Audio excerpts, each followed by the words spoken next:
A lot of people ask, why do we keep talking about a thing called conservation financing when it comes to the ability to save old growth forests in British Columbia?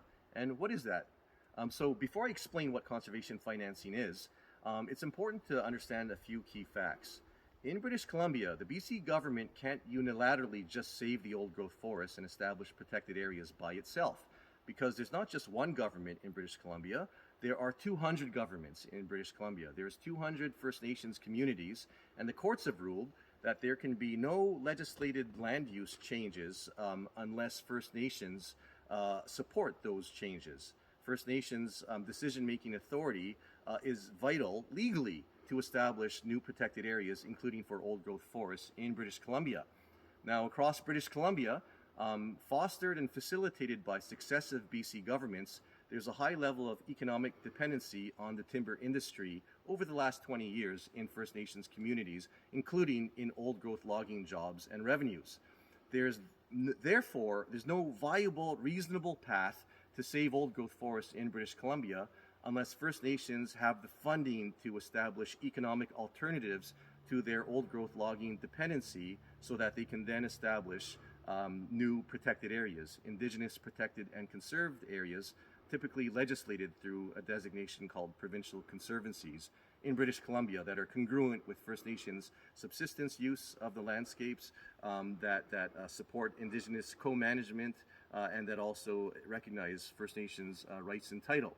So in order to get there, we've been saying that the BC government has got to develop a conservation financing mechanism. We've been saying this for years. We've made it front and center, and they've got to bring in the federal money to facilitate that critical funding.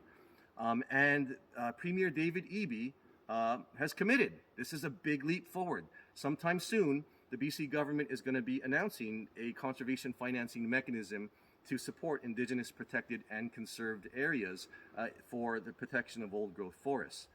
There's a few loopholes we got to still close, though. They haven't necessarily committed that it's going to be for the economic alternatives. They've said so far that, First Nations capacity for land use planning, for stewardship jobs, for data collection, for monitoring and enforcement, those type of things will likely be funded. But if they try to evade the economic component, that is supporting First Nations businesses and tourism and clean energy, sustainable seafood, non-timber forest products as alternatives to their old growth timber dependency, if they try to skip out on that part of it, then the driver that still makes it a barrier to establish old growth protections will still be there. There also needs to be ecosystem-based targets, protection targets for all ecosystem types, including the high productivity old growth forests, the areas with the big trees. If you don't have ecosystem-based targets, then what happens is you'll get protected areas, including Indigenous protected areas, that skirt around the valley bottoms and the big timber that will still get logged. So what's key now is, as we move forward with conservation financing, the BC government has got to commit to making sure that it funds the economic alternatives, Indigenous-owned businesses in other industries than old growth logging, and that it's linked to the establishment of protection of the rarest, most at-risk old growth forests and endangered ecosystems. And then we'll see some of the grandest forests on Earth, the remnants, protected.